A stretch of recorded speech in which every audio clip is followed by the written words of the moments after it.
This is the Kernel with Obsidian Systems, and we have two guests with us today. It's Fred and Tarun, and this is episode number 7, Everything's on Fire, and we're learning a lot. Fred, welcome to the podcast. Thank you. This is not your first time. Nope. So we're glad that you agreed to come back. Thank you for joining us again. And I know you're going to expound a ton of wisdom for anybody who's listening today. I'll try. We know you will.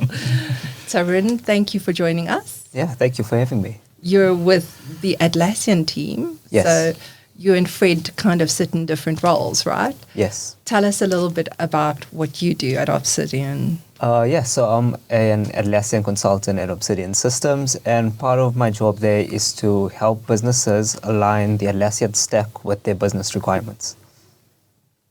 That sounds so simple. It really does.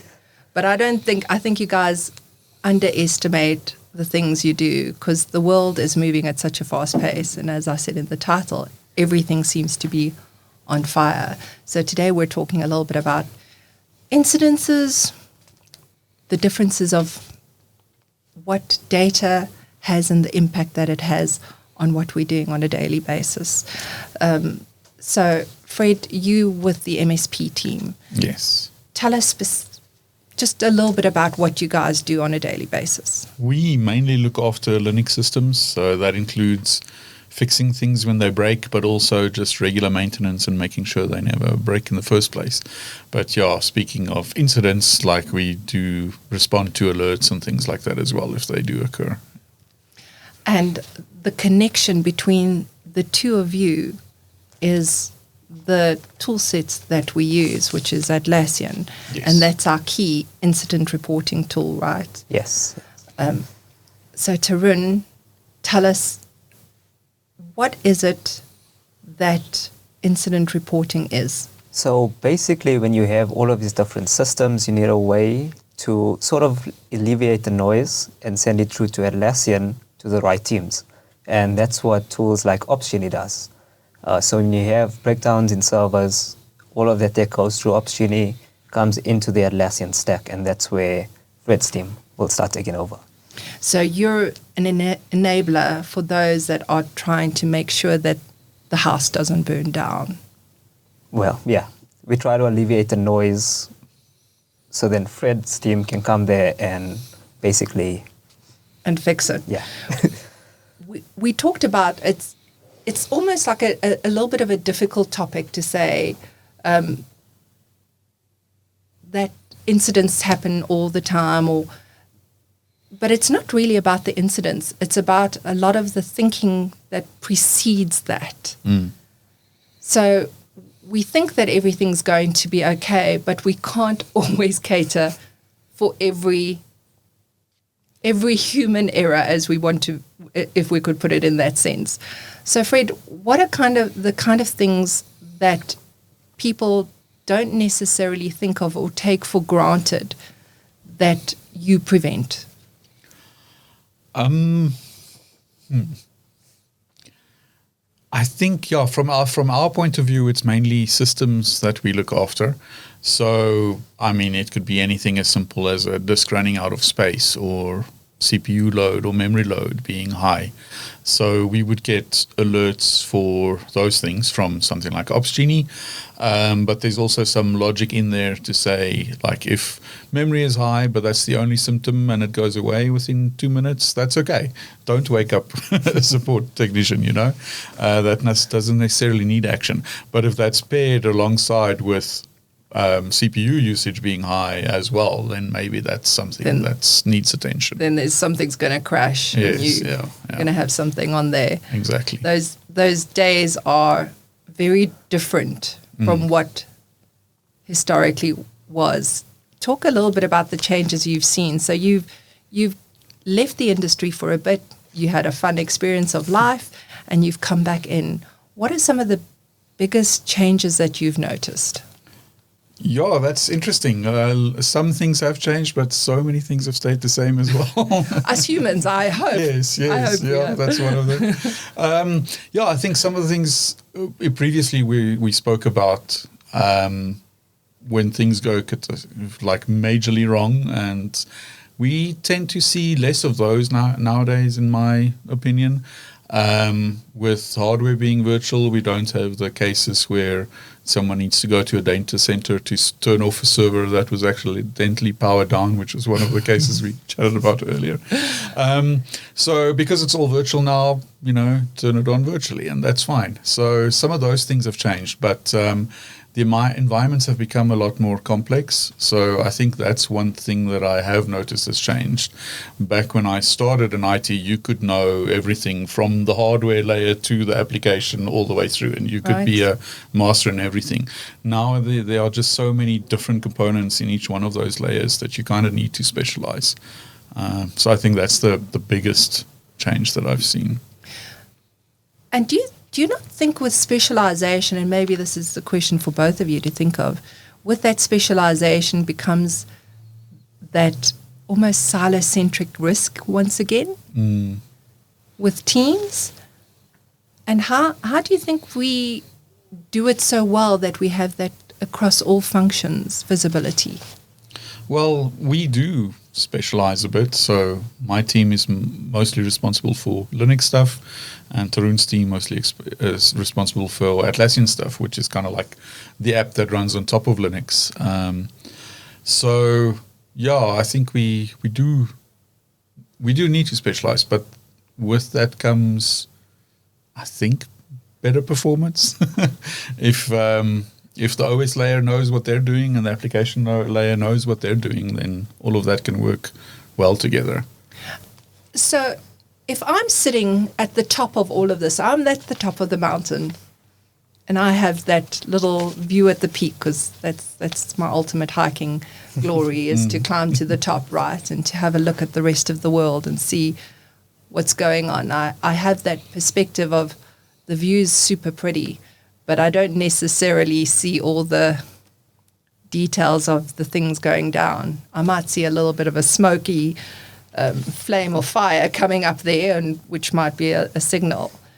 How does what you do contribute to that perspective of somebody sitting on top of the mountain? So basically with Obsidian, we try to make sure that when things go wrong, and if they go wrong, that there's set procedures and the right teams get notified about it. And that kind of alleviates like your view there on top there. So for example, if a server goes down, we can set policies so the right team gets notified about it in the right way, depending on how they want to be notified, via SMS, via email. And if they don't respond, then it gets escalated. And I think part of our team here is just figuring out all of these different escalations, figuring out what can actually go wrong to empower teams like Fred's here to really solve it as quickly as possible so it avoids a bigger issue than it needs to be.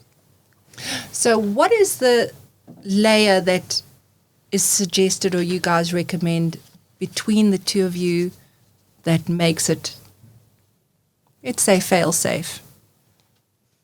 What is that little transference over there? Is it a tool? Is it a people? Is it a process? I think it's a tool. Yeah, it's like Tarun says, I think Obsidian just has, that's where you define the logic for all of those things. Like if this incident comes in, what do I do with it? Do I need to pass it on to a person, to an email address, or something like that, Okay.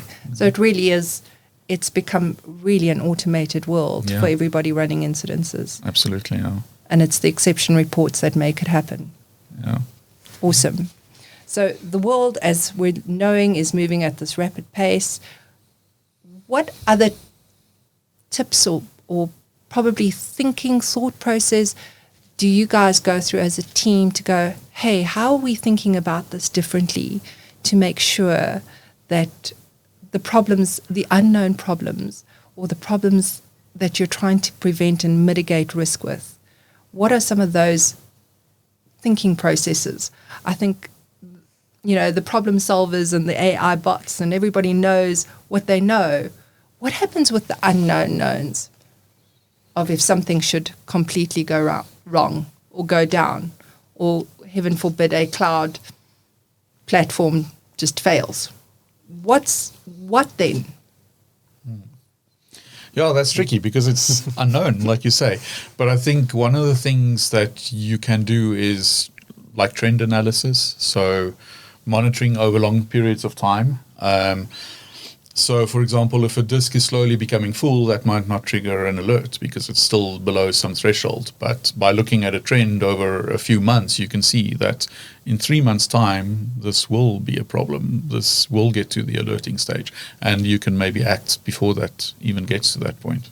So that's a best practice we should be partnering, hoping that our partners are thinking about and solving for. Is there any kind of roadmap on Atlassian, for instance, on cloud that gives us the reassurance? So right now, as you spoke about AI, so things such as your post-incident reviews and that they can help a company improve over time, and using AI, we can use it to kind of predict, like what Fred said about trends and that. So I think that's kind of the push that Atlassian is doing for this year as well. And it's getting more intelligent every day.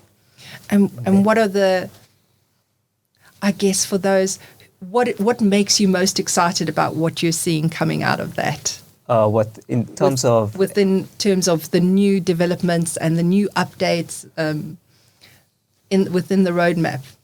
I think just in terms of how it's actually helping companies, like a lot of these AI tools that you see out there is not really effective for businesses, but the way Atlassian does it with Rovo, it's really making it helpful for the end users. And I think in Obsidian's case here, it does the same thing.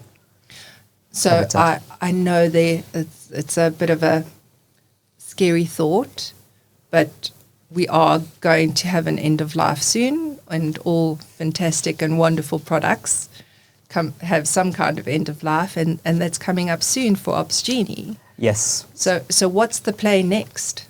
So the play next is to integrate Obsidian into Jira Service Management. So this way, you get all of the benefits of Obsidian without having to go to a separate platform. Everything is integrated within your Atlassian stack. So when you work in Jira Software, Jira Service Management, Obsidian, all of that is interconnected. And it makes it much more easier for the end users. So it's time to start making a plan and to start thinking about that, because JSM is going to be the final portal and the solution to that. Where are you at, Fred, with your thinking around using or migrating? Yeah, we are busy with that at the moment. So we are slowly but surely moving or using Obsidian more. JSM more and Obsidian less. It's a bit of a process, but what are the bigger challenges around that switchover that you're facing with your own teams? Process, I think, is one of them. But I don't think there's actually that much difference. Okay. But I frankly don't have enough experience with that. So. And I think it's a new journey for lots of people. I don't think everybody, you can't start the journey and think you have all the answers, right? Yeah. We're sometimes so scared to even start our foot on it, to just put one foot in front of the other. I think that's just generally human nature, is we're comfortable with what we know. Exactly, yeah. How do you overcome your challenges when you try something new, when you want to try something new or get your team to try something new? What are your key takeaways from those kinds of experiences? Luckily, my team is quite technical, so they're always curious, usually about new things. So from that point of view, I don't think there's too much resistance. It might become tedious if things change too often. That's another challenge we can face if the technology and the tools we use change too often. But in this case, it makes sense and it's a good change, and everyone's on board. And so stability around teams, not having them switch. Don't change the goalposts is what I'm hearing. Yes, We love that. In marketing, we love that. The goalpost changes continually, right? Yes, deadlines change continually, and we can't always get things to work. And then the house does burn down, the fires do burn down. But if you have the right processes in place and your people are comfortable, happy, excited, curious, is what I'm hearing. Yeah. We can make that change. What are some of the client issues that you've seen, Tarun, that are the biggest challenges that they're trying to overcome? In general, within the... Yeah, just in general, you interact on a daily basis with clients. What are their team challenges? So some of the common team challenges is there's a lot of notifications. People don't really know what's important anymore. Right. Another one is companies simply don't know which users are making use of all of the products. They don't know how effective it is.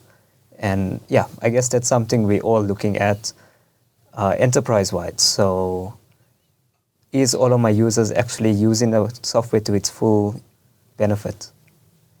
I think that's a common thing. It's like a gym membership, right? It's like me and the gym. We have that love-hate relationship, right? We all start at the beginning of the year with good intentions, but we don't get to always see it through. The debit orders are always there. The debit orders are always there. What would you think a client or customer could do tomorrow to change that in their organization? What do you think the first step for them would be? What advice would you give them? I think firstly, just understanding what the employees actually do, how the softwares are actually benefiting them and the company as a whole. And just trying to learn from the employees also. What pitfalls do they have? Do they actually know that they have all of these softwares?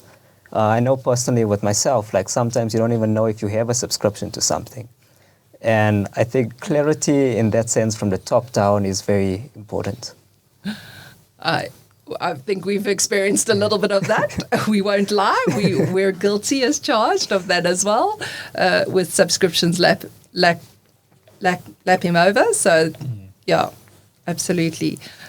Somebody has to be responsible and accountable for that, right? That's the only way the incidents gets resolved, right? Yeah. The connection between the technology and the human that's going to resolve the issue. So when the house is on fire and we're learning a lot from all of this, and we've got some challenges that we face step by step, what would your big wish around incident or management reporting that you see would be a trend in the next 2 years? Do you think it would all go away? Do you think it would... Incidents going away, yeah, unlikely. Would be nice. With a lot of automation, is that going to solve the problem? Well, I think incidents will always remain a thing, but like Tarun said, notification fatigue is something we speak about, like getting too many notifications. Data fatigue, yeah. I think in general. Yes, yeah. But that's a bad thing because then people start ignoring them and just turning them off or, just completely ignoring them. So that is a balance that's tricky to get right, but it's important to get right. You want to get the right notifications and the right data in order to act on it at the right time. So for future trends, I don't know. Like AI is the big new thing. Maybe that will get better with making some of those decisions for things you haven't seen before. Is this anomaly worth escalating or not? I'm not sure. There are some interesting possibilities there, but I don't think we know quite yet what will be possible. If you had to wave your magic wand and see into the future, what would some of those possibilities? If you had the backing, what would you do? Well, there are some things that are being tried. So, for example, there is with Ansible that we use to do a lot of automation. You can get event-driven Ansible, which means that if a notification comes in, it triggers this Ansible playbook to run to try to fix the issue. And if it doesn't, then you can escalate from there.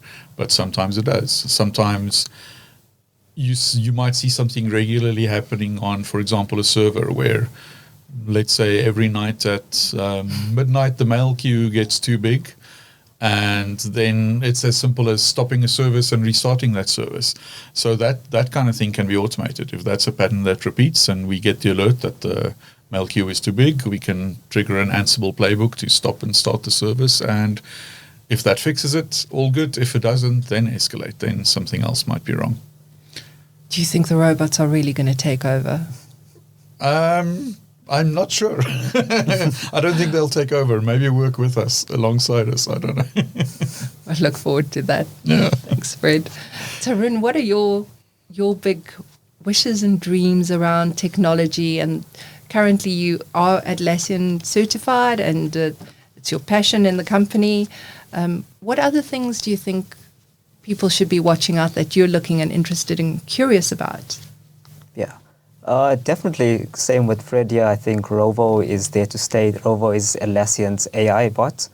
And I think it's really exciting what they're doing, how they're actually working with teams like Fred's here to make the system better, creating that knowledge base for businesses to actually move forward in it. If you had to pick any other technology stack out there, what would it be? Other than what you're currently doing, what is something that's you're curious about? I think definitely areas such as AWS, data storage, how people are actually storing their data. We see with a lot of clients, like that's one of their biggest topic right now. Where is my data being stored? And I think that's a big topic for everyone, really, with all of these GDPR policies and all of that. So I think that's a great technology area. So I think there's we love that, because I think that is a lot of that is not something that we're in control of. A lot of it is restricted by where we are in the world, and we have to follow those guidelines. So that's something I think everybody should be interested in. We didn't touch on the topic of one step further around security. What would your kind of security fears be? Not having it. Security is an interesting one. At the moment, what I think people should start paying attention to is post-quantum cryptography. So at the moment, some of the current cryptography that's being used is getting a bit old and might not be quantum compute secure. So the idea there is, like, once we have quantum computers really readily available, they will be good at cracking some of the cryptography we use at the moment. We do have cryptography algorithms that are secure against quantum computers, but they're not yet the standard everywhere. So what some bad actors are doing at the moment is what's called harvest now, decrypt later, or harvest now, crack later. So they're gathering encrypted data. Information and... Yes, that they can't do anything with at the moment, but maybe in 10 years' value. time, they can get bank accounts decrypted or things like that. So that's something to be aware of, I think, yeah. That's a big scare. That is scary. Yeah. I think that's a scare for all of us. That's when the world really is on fire, right? Right, yeah. But the good news is people are already thinking about that. So a lot of the major Linux distributions now ship with quantum secure algorithms for encryption. So it takes a little bit of effort to make the switch, but it's possible to do, yes. Wow. But if you're not aware of it, you won't switch. So right. Yeah. And it's about making yourself aware. And I love the fact that we talk about the things, we don't have the solutions yet, but at least we're thinking about the problems. Yeah. And I think that open source community is a place to keep an eye on. I think that's our heritage, is it gives us the next level of where we need to be focused on. So thank you. Thanks, Fred, for that. And thank you, Tarun, for joining us. Oh, thank you for having me. Thank you.